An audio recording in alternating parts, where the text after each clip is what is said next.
بسم اللہ الرحمن الرحیم۔ حضرت جعفر بن محمد رحمۃ اللہ علیہ کے دادا کہتے ہیں، حضرت علی رضی اللہ عنہ ایک جنازے کے ساتھ تشریف لے گئے۔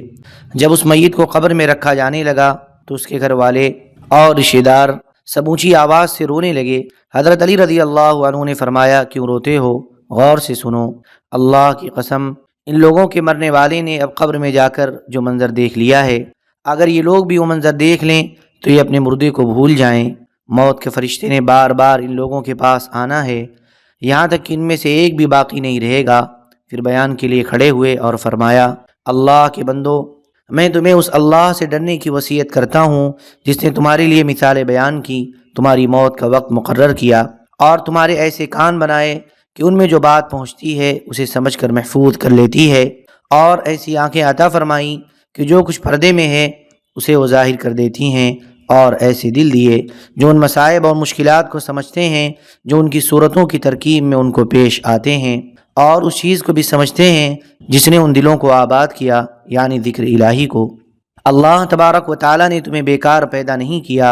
اور تم سے نصیحت والی کتاب یعنی قرآن کو ہٹایا بھی نہیں، بلکہ تمہیں نصیحت والی کتاب عطا فرمائی، بلکہ پوری نعمتوں سے تمہیں نوازا اور مکمل عطیات دیے، اور اللہ تبارک و تعالیٰ نے تمہارا پوری طرح احاطہ اور شمار کیا ہوا ہے، اور خوشی اور نفع کی حالت میں اور نقصان اور رنج کی حالت میں آپ لوگ جو کچھ کرتے ہیں اللہ تبارک و تعالیٰ نے اس کا بدلہ تیار کیا ہوا ہے۔ اللہ کے بندو، اللہ سے ڈرو اور دین کی طلب میں مزید کوشش کرو، اور خواہشات کے ٹکڑے کر دینے والی اور لذتوں کو توڑ دینے والی چیز یعنی موت سے پہلے پہلے نیک عمل کر لو، کیونکہ دنیا کی نعمتیں ہمیشہ نہیں رہیں گی اور اس کے دردناک حادثات سے امن نہیں ہے۔ دنیا ایک دھوکہ ہے جس کی شکل بدلتی رہتی ہے، اور کمزور سا سایہ ہے اور ایسا سہارا ہے جو جھک جاتا ہے، یعنی بوقت ضرورت کام نہیں آتا۔ شروع میں یہ دھوکہ نیا نظر آتا ہے لیکن جلد ہی پرانا ہو کر گزر جاتا ہے، اور اپنے پیچھے چلنے والے کو اپنی شہوتوں میں تھکا کر اور دھوکے کا دودھ پلا کر ہلاک کر دیتا ہے۔ اللہ کے بندو، عبرت کی چیزوں سے نصیحت پکڑو اور قرآنی آیتوں اور نبوی حدیثوں سے عبرت حاصل کرو، اور ڈرانے والی چیزوں سے ڈر جاؤ اور وعد و نصیحت کی باتوں سے نفع حاصل کرو۔ یوں سمجھو کہ موت نے اپنے پنجے تم میں گاڑ دیے ہیں اور مٹی کے گھر نے تمہیں اپنے اندر سمیٹ لیا ہے، اور بڑے سخت اور ہولناک مناظر تم پر اچانک آ گئے ہیں۔ ان مناظر کی تفصیل یہ ہے کہ سور پھونک دیا گیا ہے اور قبروں میں سے تمام انسانوں کو اٹھایا جا رہا ہے، اور اللہ تبارک و تعالی اپنی زبردست قدرت سے تمام انسانوں کو ہانک کر محشر میں لا رہے ہیں اور حساب کے لیے کھڑا کر رہے ہیں، اور ہر انسان کے ساتھ اللہ نے ایک فرشتہ لگا رکھا ہے جو اسے محشر کی طرف ہانک رہا ہے، اور ہر انسان کے ساتھ ایک فرشتہ ہے جو اس کے خلاف اس کے برے اعمال کی گواہی دے رہا ہے، اور زمین اپنے رب کے نور سے چمک اٹھی ہے، اور اعمال کے حساب کا دفتر لا کر رکھ دیا گیا ہے، اور انبیاء اور گواہ سب حاضر کر دیے گئے ہیں، اور ان کے درمیان انصاف کے ساتھ فیصلہ کیا جا رہا ہے، اور ان پر کسی طرح کا ظلم نہیں کیا جا رہا ہے۔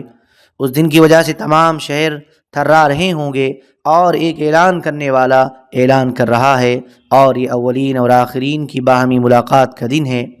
اور اللہ کی طرف سے خاص تجلی ظاہر ہو رہی ہے، اور سورج بے نور ہو رہا ہے۔ جگہ جگہ وحشی جانور گھبرا کر اکٹھے ہو گئے ہیں، اور چھپے ہوئے تمام راز کھل گئے ہیں، اور شریر لوگ ہلاک ہو رہے ہیں، اور انسانوں کے دل کانپ رہے ہیں، اور جہنم والوں پر اللہ کی طرف سے ہلاک کر دینے والا رعب اور رلا دینے والی سزا اتر رہی ہے۔ جہنم کو ظاہر کر دیا گیا ہے، اسے دیکھنے میں اب کوئی آڑ نہیں ہے، اس میں آنکڑے اور شور ہیں اور کڑک جیسی بھیانک آواز ہے۔ جہنم سخت غصے میں ہے اور دھمکیاں دے رہی ہے، اور اس کی آگ بھڑک رہی ہے، اور اس کا گرم پانی ابل رہا ہے، اور اس کی گرم ہوا میں اور تیزی آ رہی ہے، اور اس میں ہمیشہ رہنے والے کا کوئی غم اور پریشانی دور نہیں کی جائے گی، اور جہنم میں رہنے والے کی حسرتیں کبھی ختم نہیں ہوگی، اور جہنم کی بیڑیاں کبھی توڑی نہیں جائیں گی، اور ان جہنمیوں کے ساتھ فرشتے ہیں جو انہیں گرم پانی کی اور آگ میں داخل ہونے کی خوشخبری دے رہے ہیں، اور انہیں اللہ کے دیدار سے روک دیا گیا ہے، اور انہیں دوستوں سے جدا کر دیا گیا ہے، اور سب جہنم کی آگ کی طرف چلے جا رہے ہیں۔ اللہ کے بندو، اللہ سے اس آدمی کی طرح ڈرو جس نے دب کر عاجزی اختیار کر لی ہو اور دشمن سے ڈر کر کوچ کر گیا ہو اور جسے برے کاموں سے ڈرایا گیا ہو اور وہ دیکھ بھال کر ان سے رک گیا ہو اور جلدی جلدی تلاش کرنے لگا ہو اور بھاگ کر نجات حاصل کر لی ہو اور آخرت کے لیے اس نے نیک اعمال آگے بھیج دیے ہوں جہاں لوٹ کر جانا ہے، اور نیک اعمال کے توشے سے اس نے مدد حاصل کی ہو اور بدلہ لینے اور دیکھنے میں اللہ کافی ہے، اور جھگڑنے اور حجت کرنے میں اللہ کی کتاب کافی ہے، اور جنت ثواب کے لیے اور جہنم وبال اور سزا کے لیے کافی ہے، اور میں اپنے لیے اور آپ لوگوں کے لیے اللہ سے مغفرت طلب کرتا ہوں۔ ایک مرتبہ حضرت علی رضی اللہ عنہ نے بیان فرمایا، پہلے اللہ کی حمد و ثنا بیان کی، پھر فرمایا اما بعد، دنیا نے پشت پھیر لی ہے اور جدائی کا اعلان کر دیا ہے، اور آخرت سامنے سے آ رہی ہے اور بلندی سے جھانک رہی ہے۔ آج گھوڑے دوڑانے کا یعنی عمل کا میدان ہے، کل ایک دوسرے سے آگے نکلنا ہوگا۔ غور سے سنو، تم آج کل دنیاوی امیدوں کے دنوں میں ہو، لیکن ان کے پیچھے موت آ رہی ہے، اور جس نے امید کے دنوں میں موت کے آنے سے پہلے نیک اعمال میں کوتاہی کی وہ ناکام و نامراد ہو گیا۔ توجہ سے سنو، جیسے تم خوف کے وقت عمل کرتے ہو ایسے ہی دوسرے اوقات میں بھی شوق اور رغبت سے عمل کیا کرو۔ غور سے سنو، میں نے ایسی کوئی چیز نہیں دیکھی جو جنت جیسی ہو اور پھر بھی اس کا طالب سویا ہوا ہو، اور نہ ہی ایسی کوئی چیز دیکھی جو جہنم جیسی ہو اور پھر بھی اس سے بھاگنے والا سوتا رہے۔ غور سے سنو، جو حق سے نفع نہیں اٹھاتا اسے باطل ضرور نقصان پہنچاتا ہے، جسے ہدایت سیدھے راستے پر نہ چلا سکی اسے گمراہی سیدھے راستے سے ضرور ہٹا دے گی۔ غور سے سنو، آپ لوگوں کو یہاں سے کوچ کرنے کا اور سفر آخرت کا حکم مل چکا ہے، اور اس سفر کا توشہ بھی آپ لوگوں کو بتا دیا گیا ہے۔ اے لوگوں، غور سے سنو، یہ دنیا تو ایسا سامان ہے جو سامنے موجود ہے، اور اس میں سے اچھا برا ہر ایک کھا رہا ہے، اور اللہ نے آخرت کا جو وعدہ فرما رکھا ہے وہ بالکل سچا ہے، اور وہاں وہ بادشاہ فیصلہ کرے گا جو بڑی قدرت والا ہے۔ غور سے سنو، شیطان تمہیں فقیر اور محتاج ہونے سے ڈراتا ہے اور تمہیں بے حیائی کے کاموں کا حکم دیتا ہے، اور اللہ اپنی طرف سے مغفرت اور فضل کا وعدہ فرماتے ہیں، اور اللہ تبارک و تعالیٰ بہت وسعت والے اور خوب جاننے والے ہیں۔ اے لوگو، اپنی موجودہ زندگی میں اچھے عمل کرو، انجام کار محفوظ رہو گے، کیونکہ اللہ تبارک و تعالیٰ نے فرما بردار سے جنت کا اور نافرمان سے جہنم کا وعدہ فرما رکھا ہے۔ جہنم کی آگ میں جہنمیوں کا چیخنا کبھی ختم نہ ہوگا، اس کے قیدی کو کبھی چھڑایا نہیں جا سکے گا، اور اس میں جس کی ہڈی ٹوٹے گی تو کبھی جڑ نہ سکے گی۔ اس کی گرمی بہت سخت ہے اور بہت گہری ہے، اور اس کا پانی خون اور پیپ ہے، اور مجھے تم پر سب سے زیادہ خطرہ دو باتوں کا ہے، ایک خواہشات کے پیچھے چلنے کا، دوسرے امیدیں لمبی رکھنے کا۔ اور ایک روایت میں یہ بھی ہے کہ خواہشات کے پیچھے چلنے سے انسان حق سے ہٹ جاتا ہے اور لمبی امیدوں کی وجہ سے آخرت بھول جاتا ہے۔ حضرت زیاد اعرابی رحمۃ اللہ علیہ کہتے ہیں، خوارج کے فتنے کے بعد اور نہروان شہر سے فارغ ہونے کے بعد امیر المؤمنین حضرت علی بن ابی طالب رضی اللہ عنہ کوفہ کے منبر پر تشریف فرما ہوئے۔ پہلے اللہ کی حمد و ثنا بیان کی، پھر آنسوؤں کی وجہ سے ان کے گلے میں پھندا لگ گیا اور اتنا روئے کہ آنسوؤں سے داڑھی تر ہو گئی اور آنسو نیچے گرنے لگا۔ پھر انہوں نے اپنی داڑھی جھاڑی تو اس کے قطرے کچھ لوگوں پر جا گرے، تو ہم یہ کہا کرتے تھے، حضرت علی رضی اللہ عنہ کے آنسو جس پر گرے ہیں اللہ تبارک و تعالی جہنم پر حرام کر دیں گے۔ پھر حضرت علی رضی اللہ عنہ نے فرمایا، اے لوگو، ان میں سے نہ بنو جو بغیر کچھ کیے آخرت کی امید رکھتے ہیں اور لمبی امیدوں کی وجہ سے توبہ کو ٹالتے رہتے ہیں۔ دنیا کے بارے میں باتیں تو زاہدوں جیسی کرتے ہیں، لیکن دنیا کا کام ان لوگوں کی طرح کرتے ہیں جن میں دنیا کی رغبت اور شوق ہو۔ اگر انہیں دنیا ملے تو وہ سیر نہیں ہوتے، اور اگر نہ ملے تو ان میں قناعت بالکل نہیں ہے۔ جو نعمتیں انہیں اللہ دے رہا ہے ان کا شکر نہیں کر سکتے، اور پھر چاہتے ہیں کہ نعمتیں اور بڑھ جائیں۔ دوسروں کو نیک کاموں کا حکم کرتے ہیں لیکن خود نہیں کرتے، اوروں کو برے کاموں سے روکتے ہیں لیکن خود نہیں رکتے۔ محبت تو نیک لوگوں سے کرتے ہیں لیکن ان کے والے عمل نہیں کرتے، اور ظالموں سے بغض رکھتے ہیں لیکن خود ظالم ہیں۔ اور دنیا کے جن کاموں پر کچھ ملنے کا صرف گمان ہی ہو ان کا نفس ان سے وہ کام تو کروا لیتا ہے، اور آخرت کے جن کاموں پر ملنا یقینی ہے وہ کام ان سے نہیں کروا سکتا۔ اگر انہیں مال مل جائے تو فتنے میں پڑ جاتے ہیں، اگر بیمار ہو جائیں تو غمگین ہو جاتے ہیں، اگر فقیر ہو جائیں تو نا امید ہو کر کمزور پڑ جاتے ہیں۔ وہ گناہ بھی کرتے ہیں اور نعمتیں بھی استعمال کرتے ہیں، عافیت ملتی ہے تو شکر نہیں کرتے، اور جب کوئی آزمائش آتی ہے تو صبر نہیں کرتے۔ ایسے نظر آتا ہے کہ جیسے دوسروں کو موت سے ڈرایا گیا ہو، انہیں نہیں۔ اور آخرت کے سارے وعدے اور وعید دوسروں کے لیے ہے۔ اے موت کا نشانہ بننے والے اور موت کے پاس گروی رکھے جانے والے، اے بیماریوں کے برتنوں، اے زمانے کے لوٹے ہوئے لوگوں، اے زمانے پر بوجھ بننے والوں، اے زمانے کے پھلوں، اے حادثات کی کلیوں، اے دلائل کے سامنے گونگے بن جانے والوں، اے فتنے میں ڈوبے ہوئے لوگوں، اے وہ لوگوں جن کے اور عبرت کی چیزوں کے درمیان رکاوٹیں ہیں، میں حق بات کہہ رہا ہوں۔ آدمی صرف اپنے آپ کو پہچان کر ہی نجات پا سکتا ہے، اور آدمی اپنے ہاتھوں ہی ہلاک ہوتا ہے۔ اللہ تبارک و تعالی نے فرمایا، یا ایھا الذین آمنوا قوا انفسکم واہلیکم نارا، اے ایمان والو تم اپنے آپ کو اور اپنے گھر والوں کو دوزخ کی اس آگ سے بچاؤ۔ اللہ تبارک و تعالی ہمیں اور آپ کو ان لوگوں میں سے بنائے جو وعد و نصیحت سن کر قبول کر لیتے ہیں، اور جب ان کو عمل کی دعوت دی جاتی ہے تو اسے قبول کر کے عمل کر لیتے ہیں۔ حضرت یحییٰ بن عمرو رحمۃ اللہ علیہ کہتے ہیں، ایک مرتبہ حضرت علی بن ابی طالب رضی اللہ عنہ نے لوگوں میں بیان فرمایا، پہلے اللہ کی حمد و ثنا بیان کی، پھر فرمایا، اے لوگو، تم سے پہلے لوگ صرف گناہوں کے ارتکاب کی وجہ سے ہی ہلاک ہوئے، ان کے علماء اور فقہا نے انہیں روکا نہیں، اللہ نے ان پر سزائیں نازل کی، غور سے سنو، نیکی کا حکم کرو اور برائی سے روکو، اس سے پہلے کہ تم پر بھی وہ عذاب اترے جو ان پر اترا تھا، اور یہ سمجھ لو کہ نیکی کا حکم کرنے اور برائی سے روکنے سے نہ رزق کم ہوتا ہے اور نہ موت جلدی آتی ہے۔ آسمان سے تقدیر کے فیصلے بارشوں کے قطروں کی طرح اترتے ہیں، چنانچہ ہر انسان کے اہل و عیال،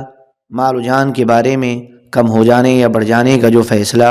اللہ نے مقدر میں لکھا ہوا ہے وہ آسمان سے اترتا ہے۔ اب جب تمہارے اہل و عیال، مال و جان میں کسی قسم کا نقصان ہو،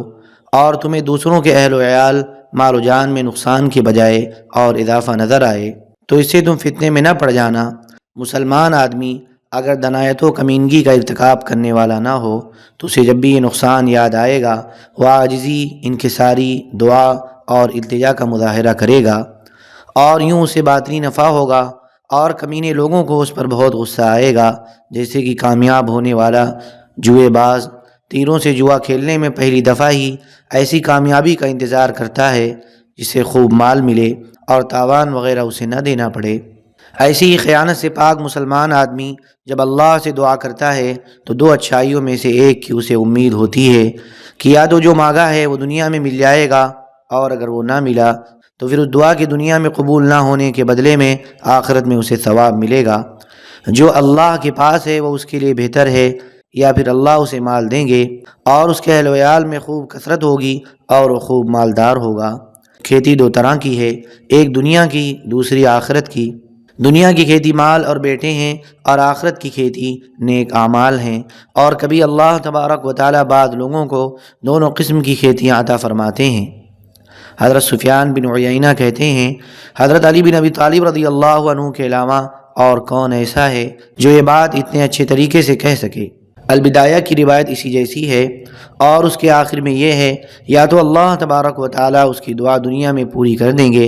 اور وہ بہت زیادہ مال اور اولاد والا ہو جائے گا، خاندانی شرافت اور دین کی نعمت بھی اسے حاصل ہوگی، یا پھر اسے اس دعا کا بدلہ آخرت میں دیں گے، اور آخرت دنیا سے 1000 درجہ بہتر اور ہمیشہ رہنے والی ہے۔ کھیتیاں دو ہیں، دنیا کی کھیتی مال اور تقویٰ ہے، بظاہر مال اور اولاد ہے، اور آخرت کی کھیتی باقی رہنے والے اعمال صالحہ ہیں۔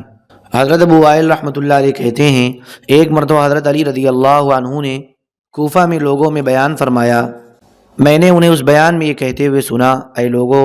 جو جان بوجھ کر محتاج بنتا ہے وہ محتاج ہو ہی جاتا ہے، اور جس کی عمر بہت زیادہ ہو جاتی ہے وہ مختلف بیماریوں اور کمزوریوں میں مبتلا ہو جاتا ہے۔ جو بلا اور آزمائش کے لیے تیاری نہیں کرتا، جب اس پر آزمائش آتی ہے تو وہ صبر نہیں کر سکتا۔ جو کسی چیز پر قابو پا لیتا ہے وہ اپنے کو دوسروں پر ترجیح دیتا ہے۔ جو کسی سے مشورہ نہیں کرتا اسے ندامت اٹھانی پڑتی ہے۔ اور اس گفتگو کے بعد یہ فرمایا تھا، ان قریب ایسا زمانہ آئے گا کہ اسلام کا صرف نام اور قرآن کا صرف ظاہری نشان باقی رہ جائے گا۔ اور یہ بھی فرمایا تھا، غور سے سنو، آدمی کو سیکھنے میں حیا نہیں کرنی چاہیے، اور جس آدمی سے ایسی بات پوچھی جائے جسے وہ نہیں جانتا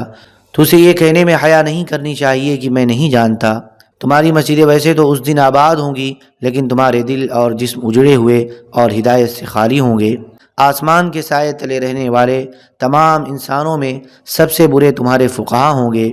انہی میں سے فتنہ ظاہر ہوگا اور انہی میں لوٹ کر واپس آئے گا۔ اس پر ایک آدمی نے کھڑے ہو کر کہا، اے امیر المؤمنین، ایسا کب ہوگا؟ حضرت علی رضی اللہ عنہ نے فرمایا، جب علم تمہارے گھٹیا لوگوں میں ہوگا اور تمہارے سرداروں میں زنا اور بے حیائی عام ہوگی، اور بادشاہت تمہارے چھوٹے لوگوں میں ہوگی جنہیں نہ تجربہ ہوگا نہ سمجھ ہوگی، اس وقت قیامت قائم ہوگی۔ حضرت علی رضی اللہ عنہ ایک دن لوگوں میں بیان کرنے کے لیے کھڑے ہوئے اور ارشاد فرمایا، تمام تعریفیں اس اللہ کے لیے ہیں جو مخلوق کو پیدا کرنے والا، رات میں سے پھاڑ کر صبح کو نکالنے والا، مردوں کو زندہ کرنے والا، اور قبروں میں جو مدفون ہیں انہیں قیامت کے دن اٹھانے والا ہے۔ اور میں اس بات کی گواہی دیتا ہوں کہ اللہ کے سوا کوئی معبود نہیں، اور اس بات کی گواہی دیتا ہوں کہ حضرت محمد صلی اللہ علیہ وسلم اس کے بندے اور رسول ہیں۔ اور میں تمہیں اللہ سے ڈرنے کی وصیت کرتا ہوں۔ بندہ جن اعمال کو اللہ کے قرب کے لیے وسیلہ بنا سکتا ہے ان میں سے سب سے افضل ایمان اور جہاد فی سبیل اللہ ہے اور کلمہ اخلاص ہے، اس لیے کہ وہ عین انسانی فطرت کے مطابق ہے، اور نماز قائم کرنا ہے کیونکہ وہی اصل مذہب ہے، اور زکوٰۃ دینا ہے کیونکہ وہ اللہ کے دینی فرائض میں سے ہے، اور رمضان کے روزے رکھنا ہے کیونکہ یہ اللہ کے عذاب سے ڈھال ہے، اور بیت اللہ کا حج ہے کیونکہ یہ فقر کے دور کرنے اور گناہوں کے ہٹانے کا سبب ہے، اور صلہ رحمی کرنا ہے کیونکہ اس سے مال بڑھتا ہے اور عمر لمبی ہوتی ہے، اور گھر والوں کی محبت دوسروں کے دلوں میں بڑھتی ہے، اور چھپ کر صدقہ کرنا ہے کیونکہ اس سے خطائیں مٹ جاتی ہیں اور رب کا غصہ ٹھنڈا پڑ جاتا ہے، اور لوگوں کے ساتھ نیکی اور بھلائی کرنا ہے کیونکہ یہ بری موت اور ہولناک جگہوں سے بچاتا ہے، اور اللہ کا ذکر خوب کرو کیونکہ اللہ کا ذکر سب سے اچھا ذکر ہے، اور اللہ نے متقی لوگوں سے جن چیزوں کا وعدہ فرمایا ہے ان چیزوں کا اپنے اندر شوق پیدا کرو کیونکہ اللہ کا وعدہ سب سے سچا وعدہ ہے، اور اپنے نبی کریم صلی اللہ علیہ وسلم کی سیرت کی اقتداء کرو کیونکہ ان کی سیرت سب سے افضل سیرت ہے، اور ان کی سنتوں پر چلو کیونکہ ان کی سنتیں سب سے افضل طریقے زندگی ہیں، اور اللہ کی کتاب سیکھو کیونکہ وہ سب سے افضل کلام ہے، اور دین کی سمجھ حاصل کرو کیونکہ یہی دلوں کی بہار ہے، اور اللہ کے نور سے شفا حاصل کرو کیونکہ یہ دلوں کی تمام بیماریوں کی شفا ہے۔ اس کی تلاوت اچھی طرح کرو کیونکہ اس کے اندر سب سے عمدہ قصے ہیں۔ جب اسے تمہارے سامنے پڑھا جائے تو اسے کان لگا کر سنو اور خاموش رہو تاکہ تم پر اللہ کی رحمت ہو، اور جب تمہیں اس کے علم حاصل کرنے کی توفیق مل گئی ہے تو اس پر عمل کرو تاکہ تمہیں ہدایت کامل درجے کی مل جائے، کیونکہ جو عالم اپنے علم کے خلاف عمل کرتا ہے وہ راہ حق سے ہٹے ہوئے اس جاہل جیسا ہے جو اپنی جہالت کی وجہ سے درست نہیں ہو سکا۔ میرا خیال تو یہ ہے کہ جو عالم اپنے علم کو چھوڑ بیٹھا ہے اس کے خلاف حجت زیادہ بڑی ہوگی اور اس پر حسرت زیادہ عرصے تک رہے گی، اور اس کے مقابلے میں جہالت میں حیران و پریشان رہنے والے جاہل کے خلاف حجت چھوٹی اور اس پر حسرت کم ہوگی۔ ویسے تو دونوں گمراہ ہیں اور دونوں ہلاک ہوں گے، اور تردد میں نہ پڑو ورنہ تم شک میں پڑ جاؤ گے، اور اگر تم شک میں پڑ گئے تو ایک دن کافر بن جاؤ گے، اور اپنے لیے آسانی اور رخصت والا راستہ اختیار نہ کرو ورنہ تم غفلت میں پڑ جاؤ گے، اور اگر تم حق سے غفلت برتنے لگ گئے تو پھر خسارہ والے ہو جاؤ گے۔ غور سے سنو، یہ سمجھداری کی بات ہے کہ تم بھروسہ کرو لیکن اتنا بھروسہ نہ کرو کہ دھوکہ کھا لو، اور تم میں سے اپنے آپ کا سب سے زیادہ خیر خواہ وہ ہے جو اپنے رب کی سب سے زیادہ اطاعت کرنے والا ہے، اور تم میں سے اپنے آپ کو سب سے زیادہ دھوکہ دینے والا وہ ہے جو اپنے رب کی سب سے زیادہ نافرمانی کرنے والا ہے۔ جو اللہ کی اطاعت کرے گا وہ امن میں رہے گا اور خوش رہے گا، اور جو اللہ کی نافرمانی کرے گا وہ ڈرتا رہے گا اور اسے ندامت اٹھانی پڑے گی۔ پھر تم اللہ سے یقین مانگو اور اس کے سامنے عافیت کا شوق ظاہر کرو۔ دل کی سب سے بہتر دائمی کیفیت یقین ہے، فرائض سب سے افضل عمل ہے، اور جو نئے کام اپنے پاس سے گڑھے جاتے ہیں وہ سب سے برے ہیں۔ ہر نئی بات بدعت ہے اور ہر نئی بات گھڑنے والا بدعتی ہے۔ جس نے کوئی نئی بات گھڑی اس نے دین ضائع کر دیا۔ جب کوئی بدعتی نئی بدعت نکالتا ہے تو اس کی وجہ سے کوئی نہ کوئی سنت ضرور چھوڑتا ہے۔ اصل نقصان والا وہ ہے جس کا دینی نقصان ہوا ہو، اور نقصان والا وہ ہے جو اپنے آپ کو خسارے میں ڈال دے۔ ریاکاری شرک میں سے ہے، اور اخلاص عمل و ایمان کا حصہ ہے۔ کھیل کود کی مجلسیں قرآن بھلا دیتی ہیں اور ان میں شیطان شریک ہوتا ہے، اور یہ مجلسیں ہر گمراہی کی دعوت دیتی ہیں، اور عورتوں کے ساتھ زیادہ بیٹھنے سے دل ٹیڑھے ہو جاتے ہیں، اور ایسے آدمی کی طرف سب کی نگاہیں اٹھتی ہیں۔ عورتیں شیطان کی جال ہیں۔ اللہ کے ساتھ سچائی کا معاملہ کرو، کیونکہ اللہ تبارک و تعالیٰ سچی کے ساتھ ہے، اور جھوٹ سے اجتناب کرو، کیونکہ جھوٹ ایمان کا مخالف عمل ہے۔ غور سے سنو، سچ نجات اور عزت کی بلند جگہ پر ہے، اور جھوٹ ہلاکت اور بربادی کی بلند جگہ پر ہے۔ غور سے سنو، حق بات کہو، اس سے تم پہچانے جاؤ گے، اور حق پر عمل کرو، اس سے تم حق والوں میں سے ہو جاؤ گے۔ جس نے تمہارے پاس امانت رکھوائی ہے، اسے اس کی امانت واپس کرو۔ جو رشتہ دار تم سے قطع رحمی کرے، تم اس کے ساتھ صلہ رحمی کرو، اور جو تمہیں نہ دے بلکہ محروم کرے، تم اس کے ساتھ احسان کرو۔ جب تم کسی سے معاہدہ کرو تو اسے پورا کرو، جب فیصلہ کرو تو عدل و انصاف والا کرو۔ آبا و اجداد کے کارناموں پر ایک دوسرے پر فخر نہ کرو، اور ایک دوسرے کو برے لقب سے نہ پکارو۔ آپس میں حد سے زیادہ مذاق نہ کرو، اور ایک دوسرے کو غصہ نہ دلاؤ، اور کمزور، مظلوم، مقروض، مجاہد فی سبیل اللہ، مسافر اور سائل کی مدد کرو، اور غلاموں کو آزادی دلوانے میں مدد کرو، اور بیوہ اور یتیم پر رحم کرو، اور سلام پھیلاؤ، اور جو تمہیں سلام کرے تم اسے ویسا ہی جواب دو یا اس سے اچھا جواب دو۔ نیکی اور تقوی کے کاموں میں ایک دوسرے کی مدد کرو، گناہ اور زیادتی کے کاموں میں ایک دوسرے کی مدد نہ کرو، اور اللہ سے ڈرو،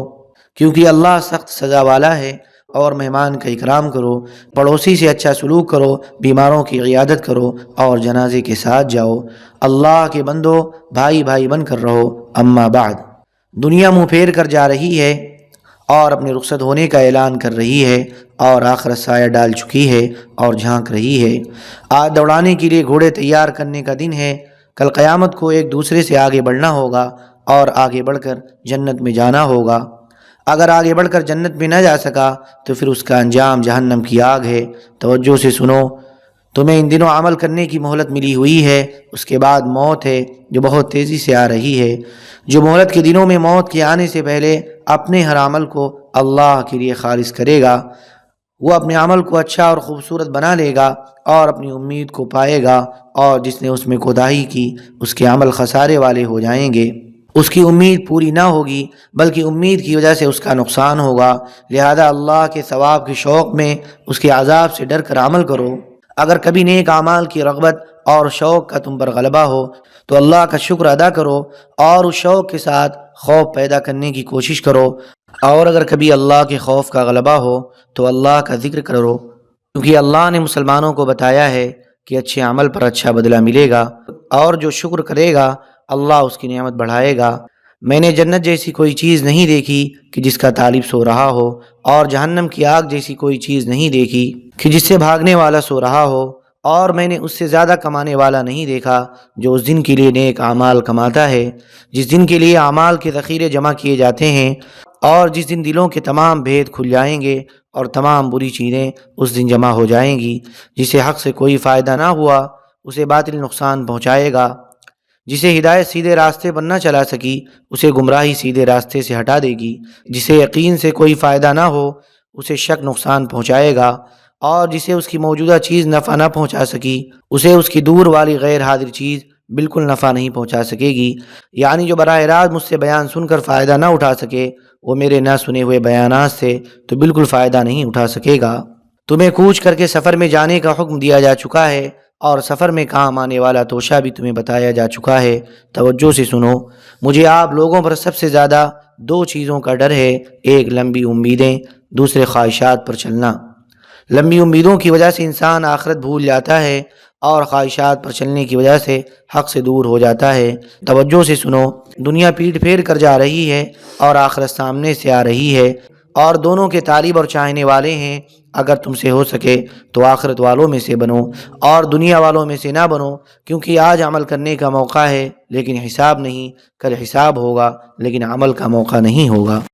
حضرت ابو خیرہ رحمۃ اللہ علیہ کہتے ہیں میں حضرت علی رضی اللہ عنہ کے ساتھ رہا یہاں تک کہ وہ کوفہ پہنچ گئے اور منبر پر تشریف فرما ہوئے۔ پہلے اللہ کی حمد و ثنا بیان کی، پھر فرمایا تم اس وقت کیا کرو گے جب تمہارے نبی صلی اللہ علیہ وسلم کی آل پر تمہارے سامنے فوج حملہ آور ہوگی۔ کوفہ والوں نے کہا ہم اللہ کو ان کے بارے میں زبردست بہادری دکھائیں گے۔ حضرت علی رضی اللہ عنہ نے فرمایا اس ذات کی قسم جس کے قبضے میں میری جان ہے، تمہارے سامنے ان پر فوج حملہ آور ہوگی اور تم مقابلہ پر آ کر ان کو خود قتل کرو گے۔ پھر یہ شعر پڑھنے لگے ہم اوردوہ بالغرور وغردوا اجیبوا دعاہ لا نجات ولا عذرا۔ وہ اسے دھوکے سے لے آئیں گے اور پھر اونچی آواز سے یہ گائیں گے کہ اس کے مخالف یعنی یزید کی دعوت بیعت قبول کر لو، اسے قبول کیے بغیر تمہیں نجات نہیں ملے گی اور اس میں تمہارا کوئی عذر قبول نہیں کیا جائے گا۔ حضرت ابراہیم تیمی رحمۃ اللہ علیہ کے والد حضرت یزید بن شریک رحمۃ اللہ علیہ کہتے ہیں ہمیں حضرت علی رضی اللہ عنہ نے بیان فرمایا جس میں ارشاد فرمایا کہ ہمارے پاس اللہ کی کتاب اور اس صحیفے کے علاوہ کچھ اور لکھا ہوا ہے جسے ہم پڑھتے رہتے ہیں تو وہ بالکل غلط کہتا ہے، اور اس صحیفے میں زکوٰۃ اور دیت کے اونٹوں کی عمر اور زخموں کے مختلف احکام کے بارے میں لکھا ہوا ہے، اور اس صحیفے میں یہ بھی ہے کہ حضور صلی اللہ علیہ وسلم نے ارشاد فرمایا مدینے کا حرم عیر پہاڑ سے ثور پہاڑ تک ہے، یہ سارا علاقہ قابل احترام ہے، لہذا جو اس علاقے میں خود کوئی نئی چیز ایجاد کرے یا نئی چیز ایجاد کرنے والے کو ٹھکانہ دے تو اس پر اللہ، فرشتوں اور تمام لوگوں کی لعنت ہوگی، اور اللہ تبارک و تعالی قیامت کے دن اس کے کسی فرض اور نفل عمل کو قبول نہیں فرمائیں گے، اور جو اپنے باپ کے علاوہ کسی اور کی طرف اپنے نسب کی نسبت کرے گا اور جو غلام اپنے آقا کے علاوہ کسی اور کے غلام ہونے کا دعویٰ کرے گا تو ان دونوں پر اللہ، فرشتوں اور تمام لوگوں کی لعنت ہوگی، اور اللہ تبارک و تعالی قیامت کے دن ان کی کسی فرض اور نفل عمل کو قبول نہیں فرمائیں گے۔ تمام مسلمانوں کی ذمہ داری ایک ہے، جس کے لیے کم درجے کا مسلمان بھی سعی کرے، یعنی ادنا درجے کا مسلمان بھی کسی کافر یا دشمن کے آدمی کو امان دے دے تو اب اسے تمام مسلمانوں کی طرف سے امان مل جائے گی۔ حضرت ابراہیم نخعی رحمۃ اللہ علیہ کہتے ہیں حضرت علقمہ بن قیس رحمۃ اللہ علیہ نے اس منبر پر ہاتھ مار کر کہا حضرت علی رضی اللہ عنہ نے اس منبر پر ہم میں بیان فرمایا، پہلے انہوں نے اللہ کی حمد و ثنا بیان کی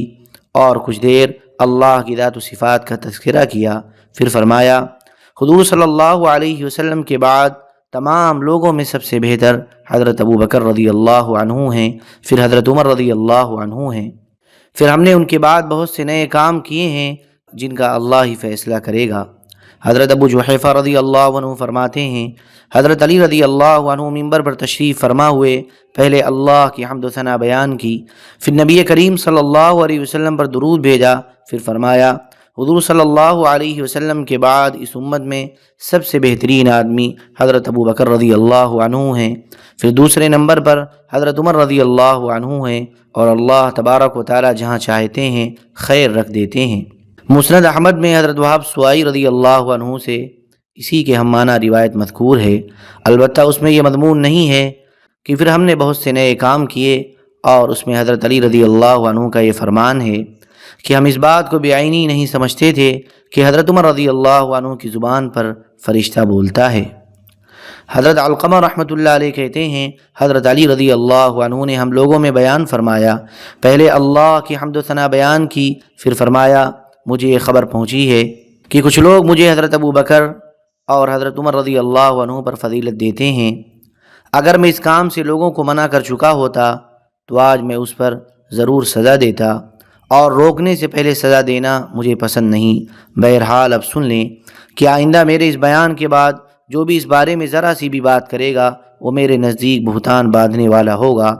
اسے وہی سزا ملے گی جو بہتان باندھنے والی کی ہوتی ہے۔ حضور صلی اللہ علیہ وسلم کے بعد لوگوں میں سب سے بہترین حضرت ابو بکر رضی اللہ عنہ ہیں، پھر حضرت عمر رضی اللہ عنہ ہیں، پھر ہم نے ان حضرات کے بعد بہت سے نئے کام کیے ہیں، اللہ تعالیٰ ان کے بارے میں جو چاہیں گے فیصلہ فرمائیں گے۔ حضرت زید بن وہاب رحمۃ اللہ علیہ کہتے ہیں حضرت سوید بن غفلہ حضرت علی رضی اللہ عنہ کے زمانے خلافت میں ان کی خدمت میں حاضر ہوئے اور عرض کیا اے امیر المؤمنین، میں چند لوگوں کے پاس سے گزرا جو حضرت ابو بکر رضی اللہ عنہ اور حضرت عمر رضی اللہ عنہ کی شان میں نامناسب کلمات کہہ رہے تھے۔ یہ سن کر حضرت علی رضی اللہ عنہ اٹھے اور ممبر پر تشریف فرما ہوئے اور فرمایا، اس ذات کی قسم جس نے دانے کو زمین میں جانے کے بعد پھاڑا اور جان کو پیدا کیا، ان دونوں حضرات سے وہی محبت کرے گا جو مومن اور صاحب فضل و کمال ہوگا، اور ان سے بغض صرف بدبخت اور بے دین ہی رکھے گا۔ حضرات شیخین کی محبت اللہ کے قرب حاصل ہونے کا ذریعہ ہے، اور ان حضرات سے بغض و نفرت بے دینی ہے۔ لوگوں کو کیا ہوا کہ وہ حضور صلی اللہ علیہ وسلم کے دو بھائیوں، دو وزیروں، دو خاص ساتھیوں، قریش کے دو سرداروں اور مسلمانوں کے دو روحانی باپوں کا نامناسب کلمات سے ذکر کرتے ہیں۔ جو بھی ان حضرات کا ذکر برائی سے کرے گا میں اس سے بری ہوں اور میں اسے اس وجہ سے سزا دوں گا۔ حضرت علی رضی اللہ عنہ کا یہ بیان اکابر کی وجہ سے ناراض ہونے کے باب میں پوری تفصیل سے گزر چکا ہے۔ حضرت علی بن حسین رحمۃ اللہ علیہ کہتے ہیں، جب حضرت علی بن ابی طالب رضی اللہ عنہ جنگ صفین سے واپس آئے تو ان سے بنو ہاشم کے ایک نوجوان نے کہا، اے امیر المؤمنین، میں نے آپ کو جمعہ کے خطبہ میں یہ کہتے ہوئے سنا، اے اللہ، تو نے جس عمل کے ذریعے سے خلفائے راشدین کی اصلاح فرمائی اسی کے ذریعے سے ہماری بھی اصلاح فرما۔ تو یہ خلفائے راشدین کون ہیں؟ اس پر حضرت علی رضی اللہ عنہ کی دونوں آنکھیں ڈبڈبا آئیں اور فرمایا، خلفائے راشدین حضرت ابو بکر اور حضرت عمر رضی اللہ عنہما ہیں، جو کہ ہدایت کے امام اور اسلام کے بڑے زبردست عالم ہیں، جن سے حضور صلی اللہ علیہ وسلم کے بعد ہدایت حاصل کی جاتی ہے۔ جو ان دونوں کا اتباع کرے گا اسے صراط مستقیم کی ہدایت ملے گی، اور جو ان دونوں کی اقتداء کرے گا وہ رشد والا ہو جائے گا۔ جو ان دونوں کو مضبوطی سے پکڑے گا وہ اللہ کی جماعت میں شامل ہو جائے گا، اور اللہ کی جماعت والے ہی فلاح پانے والے ہیں۔ بنو تمیم کے ایک بڑے میاں کہتے ہیں، حضرت علی رضی اللہ عنہ نے ایک مرتبہ ہم میں بیان فرمایا جس میں ارشاد فرمایا، لوگوں پر ایسا زمانہ آئے گا جس میں لوگ ایک دوسرے کو کاٹ کھائیں گے، اور مالدار اپنے مال کو روک کر رکھے گا، بالکل خرچ نہیں کرے گا، حالانکہ اسے اس کا حکم نہیں دیا گیا تھا، بلکہ اسے تو ضرورت سے زائد مال دوسروں پر خرچ کرنے کا حکم دیا گیا تھا۔ اللہ تبارک و تعالی نے فرمایا ہے، وَلَا تَنْسَوْا الْفَضْلَ بَيْنَكُمْ، اور آپس میں احسان کرنے سے غفلت مت کرو۔ برے لوگ زور پر ہوں گے، غالب آ جائیں گے، نیک لوگ بالکل دب جائیں گے، اور مجبور لوگوں سے خرید و فروخت کی جائے گی، یا تو انہیں خرید و فروخت پر کسی طرح مجبور کیا جائے گا، یا وہ قرضے وغیرہ کی وجہ سے مجبور ہو کر اپنا سامان وغیرہ سستے داموں میں بیچیں گے۔ حالانکہ حضور صلی اللہ علیہ وسلم نے مجبور انسان سے اس طرح خریدنے سے اور دھوکہ کی خرید و فروخت سے اور پکنے سے پہلے پھل بیچنے سے منع فرمایا ہے۔ حضرت عبد الرحمن بن عوف رضی اللہ عنہ کے آزاد کردہ غلام حضرت ابو عبید رحمۃ اللہ علیہ کہتے ہیں، میں حضرت علی رضی اللہ عنہ کے ساتھ عید الاضحیٰ کی نماز میں شریک ہوا۔ حضرت علی رضی اللہ عنہ نے خطبے سے پہلے اذان اور اقامت کے بغیر عید کی نماز پڑھائی، پھر خطبہ دیا۔ اس میں ارشاد فرمایا، اے لوگو، حضور صلی اللہ علیہ وسلم نے تمہیں 3 دن کے بعد قربانی کا گوشت کھانے سے منع فرمایا ہے، لہذا تم لوگ 3 دن تو گوشت کھاؤ، اس کے بعد نہ کھاؤ۔ حضور صلی اللہ علیہ وسلم نے پہلے تو منع فرمایا تھا، لیکن بعد میں 3 دن کے بعد بھی کھانے کی اجازت دے دی تھی۔ حضرت ربیع بن حراش رحمۃ اللہ علیہ کہتے ہیں، میں نے حضرت علی رضی اللہ عنہ کو بیان میں کہتے ہوئے سنا کہ حضور صلی اللہ علیہ وسلم نے فرمایا، میرے بارے میں جھوٹ نہ بولو، کیونکہ جو میرے بارے میں جھوٹ بولے گا وہ جہنم کی آگ میں داخل ہوگا۔ حضرت ابو عبد الرحمن سلمی رحمۃ اللہ علیہ کہتے ہیں، حضرت علی رضی اللہ عنہ نے بیان کیا جس میں ارشاد فرمایا، اے لوگو، اپنے غلام اور بادیوں پر شرعی حدود قائم کرو، چاہے وہ شادی شدہ ہوں یا غیر شادی شدہ ہوں، کیونکہ حضور صلی اللہ علیہ وسلم کی ایک باندی سے زنا صادر ہو گیا تھا، تو حضور صلی اللہ علیہ وسلم نے مجھے حکم دیا کہ میں اس پر حد شرعی قائم کروں۔ میں اس کے پاس گیا تو دیکھا کہ اس کے ہاں کچھ دیر پہلے بچہ پیدا ہوا ہے، تو مجھے ڈر ہوا کہ اگر میں اسے کوڑے ماروں گا تو وہ مر جائے گی۔ میں نے حضور اقدس صلی اللہ علیہ وسلم کی خدمت میں آ کر یہ بات عرض کی، آپ نے فرمایا، تم نے اچھا کیا۔ حضرت عبداللہ بن سبع رحمۃ اللہ علیہ کہتے ہیں، حضرت علی رضی اللہ عنہ نے ہم میں بیان فرمایا جس میں ارشاد فرمایا، اس ذات کی قسم جس نے دانے کو پھاڑا اور جان کو پیدا کیا، میری یہ داڑھی سر کے خون سے ضرور رنگین ہوگی، یعنی مجھے قتل کیا جائے گا۔ اس پر لوگوں نے کہا، آپ ہمیں بتائیں کہ وہ آپ کو قتل کرنے والا آدمی کون ہے؟ اللہ کی قسم ہم اس کے سارے خاندان کو تباہ کر دیں گے۔ حضرت علی رضی اللہ عنہ نے فرمایا، میں تمہیں اللہ کا واسطہ دے کر کہتا ہوں کہ میرے قاتل کے علاوہ کوئی اور ہرگز قتل نہ ہو۔ لوگوں نے کہا اگر آپ کو یقین ہے کہ عنقریب آپ کو قتل کر دیا جائے گا تو آپ کسی کو اپنا خلیفہ مقرر فرما دیں۔ فرمایا نہیں، بلکہ میں تمہیں اسی کے سپرد کرتا ہوں جس کے سپرد حضور صلی اللہ علیہ وسلم کر گئے تھے، یعنی حضور صلی اللہ علیہ وسلم نے اپنے بعد کسی کو خلیفہ مقرر نہیں کیا تھا بلکہ اللہ کے حوالے کیا تھا، میں بھی ایسے ہی کرتا ہوں۔ حضرت اعلیٰ رحمۃ اللہ علیہ کہتے ہیں حضرت علی رضی اللہ عنہ نے بیان فرمایا جس میں ارشاد فرمایا، اے لوگو، اس ذات کی قسم جس کے سوا کوئی معبود نہیں، میں نے تمہارے مال میں سے شیشی کے علاوہ اور کچھ نہیں لیا، اور اپنے کرتے کی آستین سے خوشبو کی ایک شیشی نکال کر فرمایا یہ گاؤں کے چودھری نے مجھے ہدیہ کی ہے۔ حضرت عمیر بن عبد الملک رحمۃ اللہ علیہ کہتے ہیں حضرت علی رضی اللہ عنہ نے کوفہ کے منبر پر ہم لوگوں میں بیان فرمایا جس میں ارشاد فرمایا، اگر میں خود حضور صلی اللہ علیہ وسلم سے نہ پوچھتا تو آپ صلی اللہ علیہ وسلم مجھے خود بتا دیتے، اگر میں آپ سے خیر کے بارے میں پوچھتا تو آپ اس کے بارے میں بتاتے۔ آپ صلی اللہ علیہ وسلم نے اپنے رب کی طرف سے مجھے یہ حدیث سنائی ہے کہ اللہ تبارک و تعالیٰ فرماتے ہیں، میرے اپنے عرش کے اوپر بلند ہونے کی قسم، جس بستی والے اور جس گھر والے اور جنگل میں اکیلے رہنے والے سب میری نافرمانی پر ہوں جو کہ مجھے ناپسند ہے، پھر یہ اسے چھوڑ کر میری اطاعت اختیار کر لیں جو مجھے پسند ہے، تو میرا عذاب جو انہیں ناپسند ہے ان سے ہٹا کر اپنی رحمت کو ان کی طرف متوجہ کر دوں گا جو انہیں پسند ہے۔